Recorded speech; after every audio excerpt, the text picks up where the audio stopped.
War breaks out around you.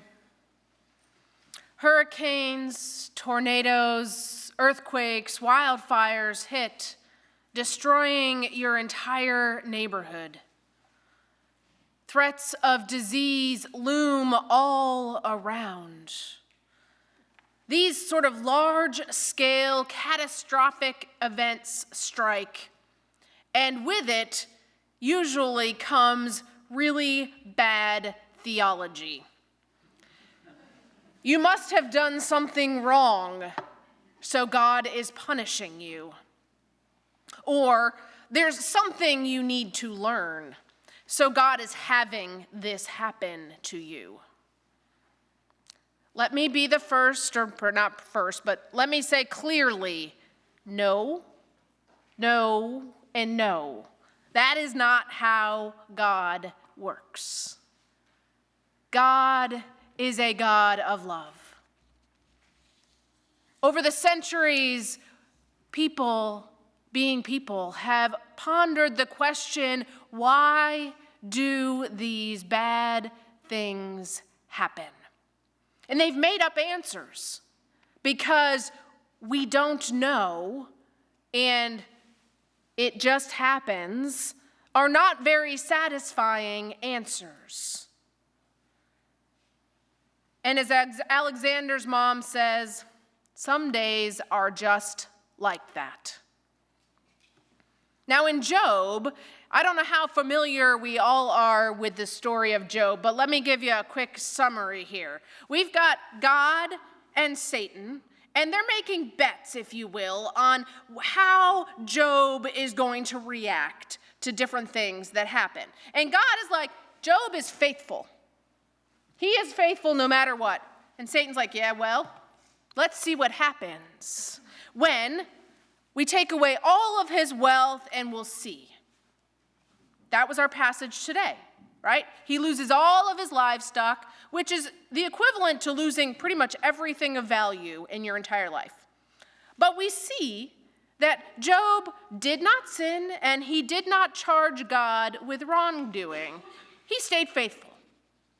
Now, we also saw the glimpse where they're like, well, taking away all of Job's wealth did not cause Job to sin. So what if we take away all his family and loved ones too? Let's see what happens then. So Job loses all his family and loved ones and still remains faithful. Now, what we didn't read today is Satan says, well, that's because he's still healthy. So, poor Job, he ends up with boils and finds himself sitting on the street all by himself, covered in boils. He has no wealth, he has no family, and still he remains faithful. Now, it does not get much worse than the story of Job. Right? So anytime I'm feeling a little bit bad about what's going on in my life, I read Job and I think, could be worse. But really, we remember that Job is a work of fiction. But it is attempting to wrestle with that question of why do these bad things happen? Because bad things happen. Disasters happen, accidents happen, random sickness happens, horrible, terrible, no good, very bad things happen. And we are left, despite centuries of people asking the same question, where is God in the midst of this catastrophe? Now, I don't for a single moment believe that God causes the catastrophe, but rather God weeps when we weep. God suffers when we suffer. God is there with us in the midst of the completely random, horrible things that happen. God walks with us in whatever life throws at us. Now, as our children mentioned, do we sometimes learn something in the process of a no good, very bad, really horrible day? Absolutely. Did we endure suffering so that we could learn? No. It's just a byproduct. Do we come out stronger on the other side of some horrible thing? Often we do. Did we have to endure that suffering so we could become stronger? No. It just is another byproduct of something that happened. Horrible, terrible, no good, very bad things happen. God doesn't cause them. God weeps with us.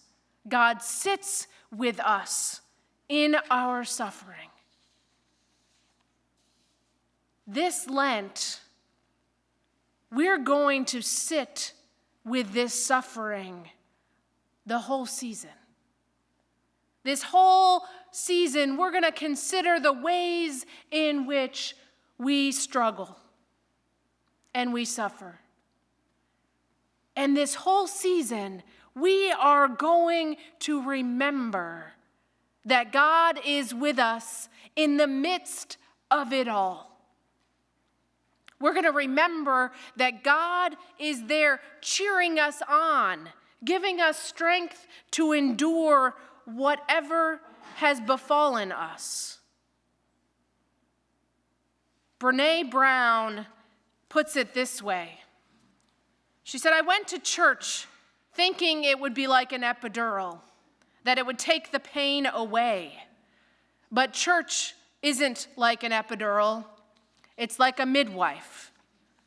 I thought faith would say, I'll take away your pain and discomfort, but what it ended up saying was, I'll sit with you in it.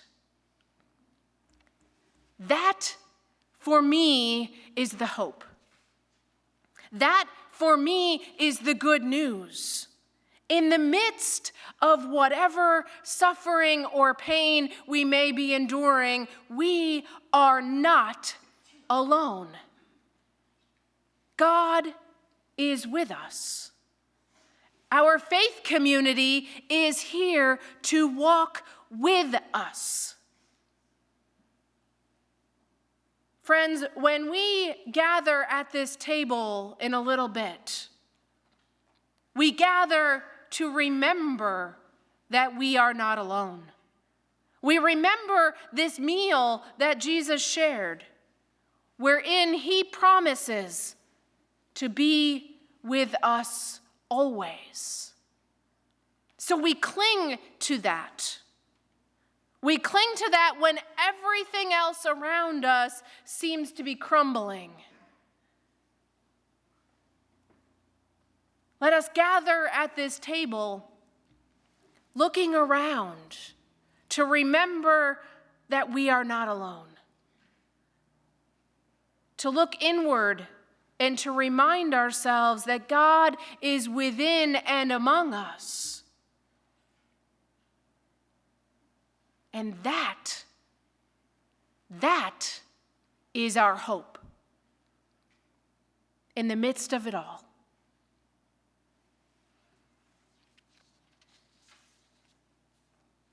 Will you pray with me? Holy God, you know all that I've experienced. You know the pain in my heart and the difficulties I've faced. You have wept with me. You have comforted me. You have been angry on my behalf. God, you have journeyed with me, never leaving me alone. In these moments, remind me that I am yours, strong, beautiful, and beloved. Guide me by your Spirit all the days of my life. Amen.